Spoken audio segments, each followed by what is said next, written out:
मी SP ऑफिसमधून निघतानाच मला अशी बातमी कानावर पडली होती की कुणाला एकाला अटक केल्याची बातमी CIDने अटक केली असं त्यांनी माहिती दिली होती.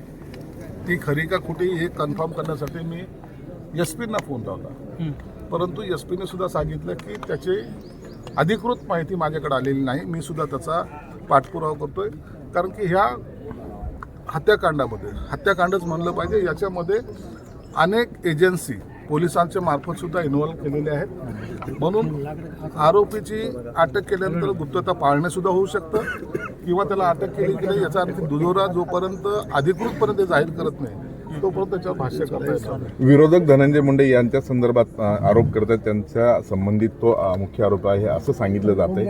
आता पालकमंत्री काही दिवसात वाटप त्यांना मिळणार आहे पालकमंत्री. हे बघा, तुम्ही ह्या संतोष देशमुखाच्या हत्येला राजकारणामध्ये आणू नका. विरोधक काय म्हणतात, मग सत्ताधारी काय म्हणतात, मला या गोष्टीमध्ये रस नाही.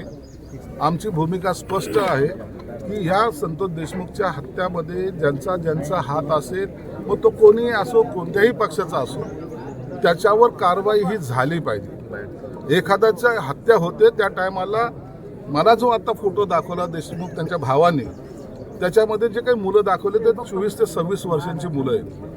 आणि मग त्यांना सांगणारा कोण, कोणाच्या मार्फत ती हत्या झाली, कोणी यांना हे करायला लावलं, या सगळ्या गोष्टी तपासामध्ये येतील. आणि ज्यांचाही हात असेल त्यांना हे सरकार माफ करणार नाही, हे असं मुख्यमंत्र्यांसहित दोन्ही उपमुख्यमंत्री साहेबांनी सुद्धा सांगितलं. धनंजय मुंडे इथले स्थानिक नेते आहेत, तुमचं काही चर्चा झाली की ह्या विषयावर? कारण त्यांनी अद्यापर्यंत इथं भेट दिलेली नाही. मी कोणाशीही चर्चा केलेली नाही. मला एकनाथ शिंदे साहेबांनी पाठवलेलं, त्यानुसार मी या ठिकाणी आलो.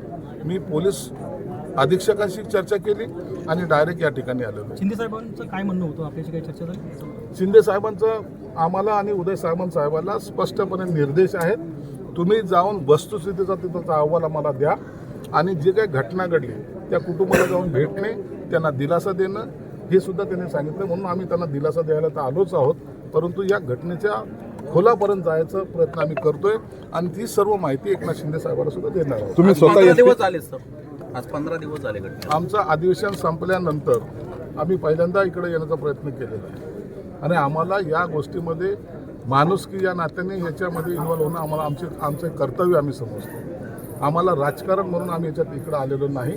आम्हाला त्या संतोषच्या कुटुंबियाला न्याय द्यायचा आमचा प्रयत्न आहे. आता आपण बोलताना असं म्हणाला की संतोषचं घर वगैरे गळते, मुख्यमंत्र्यांनी काहीतरी जाहीर घर बांधण्यानंतर जाहीर केलं तुमच्या बाबत अशी माहिती येते, ती खरी आहे? आता थोड्या वेळामध्ये उदय सामंत येतील. निश्चित आम्ही असं कुटुंब वाऱ्यावर सोडणार नाही आणि निश्चित त्याचा तुम्हाला सुद्धा प्रत्यय येईल. शासनाची मदत ही वेगळी जाणार आहे, पक्षातर्फे आम्ही त्यांना मदत करणार आहोत आणि ही थोड्या वेळामध्ये उदय सामंत या ठिकाणी मदत जाहीर करतो. तुम्ही SPना पण बोलला, स्वतः त्यांच्या कुटुंबांशी भेटला, तुम्हाला काय जाणवलं जे विरोधकाकडून आरोप केले जातात की खंडणी आणि काही राजकीय ज्यातून ही सगळी घटना घडली, तुमचं काय निरीक्षण आहे? नाही, हे खंडणीचाच प्रकार आहे. हा प्रकार खंडणीचाच आहे आणि एक दहशत माजवणं ज्याला म्हणतात, ज्या पद्धतीने एखाद्यावर अटॅक करणं किंवा एखाद्याला मारणं, ह्यात त्यांनी हे दाखवायचा प्रयत्न केले की आमच्या नादाला जर लागाल तर तुम्हाला याच पद्धतीने आम्ही मारू. म्हणजे ही जी काही दहशत आहे ही फार भयानक आहे. भविष्यामध्ये जर ही दहशत बीड जिल्ह्यावर जर एक प्रस्थापित झाली तर ह्या बीड जिल्हा हा बाकीच्या राज्यापेक्षाही पुढे जाईल आणि मला या जिल्ह्याचं नाव हे ब्लॅकलिस्ट असल्यासारखं होईल.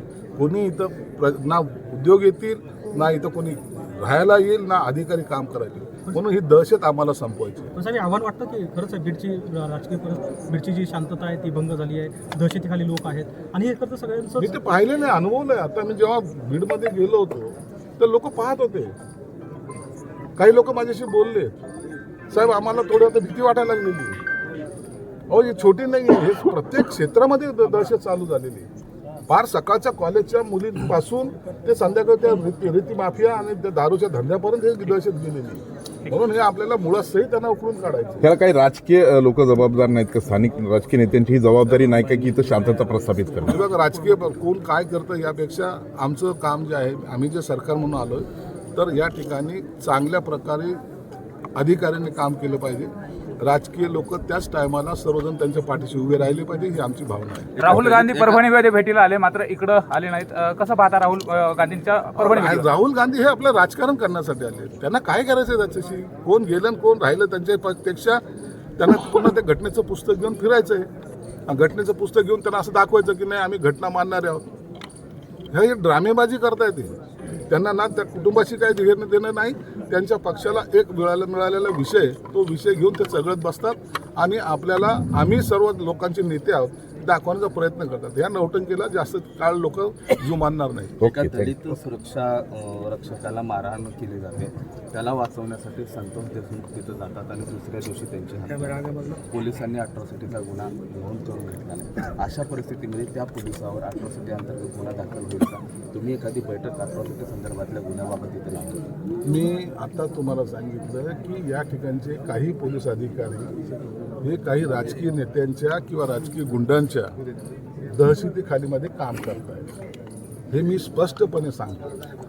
म्हणून त्यांना पहिले नीट करणं हीच आमची जबाबदारी आहे. सरकार म्हणून सर्वसामान्याला न्याय द्यायची जी काय मी घोषणा करत असतो, भाषण करत असतो, त्या पद्धतीने आज त्यांना न्याय द्यायची खरी जबाबदारी आमच्यावर आली. म्हणून त्यांना न्याय देण्यासाठी ही आमचा